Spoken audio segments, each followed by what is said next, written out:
Hello, it says it's live. Let's see if we are. I think we are. Okay. This is Pastor Keith, and I am talking to you from my home in Mililani Town, trying to see if, okay, apparently the size is not going to change. Huh. Up. There it goes. I thought I'd be a little more up close for a minute. All right. Let's see how that goes. Well, we'll mess with it. I'm still learning how to be my own videographer. Well, hey, I want to do some reflecting on my second Pfizer shot. Got it yesterday afternoon in the right arm, right there. It's not that painful. It's a little sore, and that's about the only side effect I had.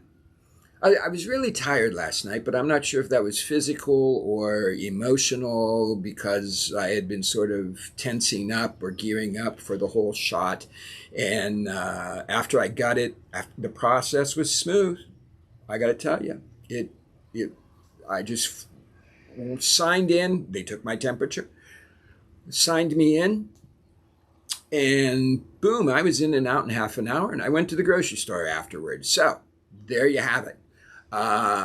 Didn't have to use the Tylenol or the whiskey, neither one. And as my one friend AJ said, you don't want to use them both at once. So I didn't. I do have some vaccination thoughts, though, and I want to encourage you to reflect on these, especially if you're having doubts about getting the shot. The effects in older people aren't going to last long. And I've suddenly realized that if you're older, you don't have effects as much as younger people, and they don't last as long. And shoot, now I'm an old person.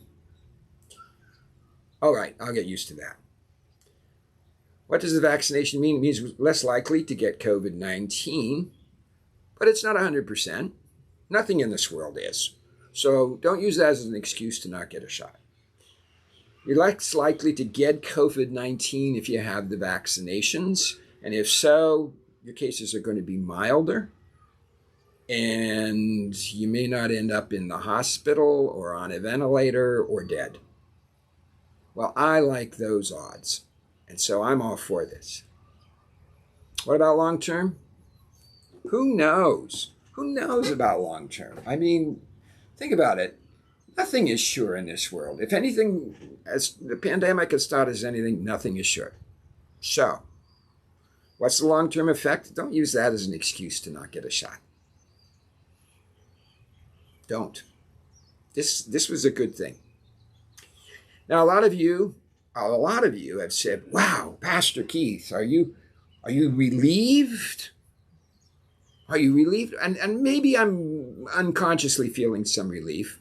Although that might just be relief from getting through the process. I'm not sure. But am I relieved? Well, not really. You know, there are variants out there that can get to us here in Hawaii, especially with tourism and global travel coming back, because that's one of the key things for spreading a pandemic is global travel, along with lots of interaction between humans and chickens and pigs in particular. And the populations of all three are growing at leaps and bounds. And lack of cooperation between nations, which seems to be happening quite often around here these days. So, I am worrying about variants until there's herd immunity for all of us, until the world arrives at herd immunity. And this isn't a political or ideological statement. This is science. Until the world arrives at herd immunity, none of us are safe. None are safe, entirely safe, until all are safe. That being said, I think a vaccination, wearing masks, keeping your distance physically, washing your hands are good things. Layers of protection, one on top of the other. I feel a bit pensive, too. I think that's something I'm noticing. I'm feeling pensive. This was a big step. I'm asking myself, what does this mean? How do I make sense of it? I think one of the things that hits me is I am deeply immersed now, physically, bodied in my immersion, almost baptized, dunked into human life, in the frailty of human life. Getting a vaccine is an admission of human vulnerability. I can't go it alone. I cannot by my own hands, build my own kingdom, my small little world. I can't even pull myself up by my bootstraps. Have you ever tried doing that? Google that. Pull yourself up by your bootstraps, and you see people falling over while they try and do it. You can't pull yourself up by your bootstraps. You can't build your world all by yourself. Nobody does. A vaccination admits that we are not invincible. We are not gods unto ourselves. We are frail and we are delicate. And the anxiety around that can make us incredibly cruel people towards each other. But it can also, at the same time, make us incredibly kind, loving with each other. We can be ugly and beautiful at the same time. What are you seeing? You know, George Floyd's attorney today, one of them, said, the virus has forced us to look at the hard realities of our worlds, of our multiple worlds. George Floyd lived in a world that I did not inhabit. I still do not inhabit. There are worlds within worlds within worlds, and how they all are connected. That's what matters. He said, though, we have had to look at the hard realities of our worlds, locked in our houses with only our cell phones and our big screens and maybe a tablet or a laptop. We are locked into these small worlds where we cannot escape by taking vacations to exotic places. We cannot go out to the beach and amuse ourselves to death. We are face to face with the hard realities of our lives.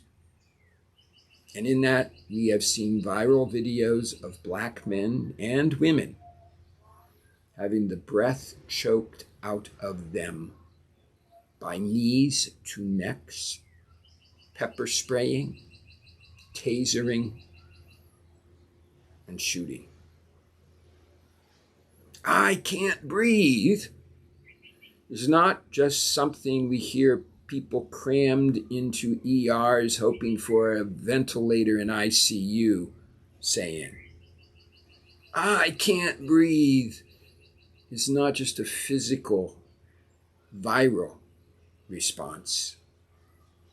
It's a social, psychological, spiritual response to the human virus of sin and death and evil, for want of better phrasing. Racism and bigotry, white supremacy is choking the life out of us. How do we respond? How do we respond? That's what my shot's asking me. This is one of my responses. Tomorrow is Earth Day. Where does that fit in? The stewardship of God's good creation in the face of a willful, sinful, human-induced climate catastrophe. Whew. It's not nice to fool Mother Nature. She's talking back. All right, okay. Enough for one day. I've talked long enough. It's a lot for a shot.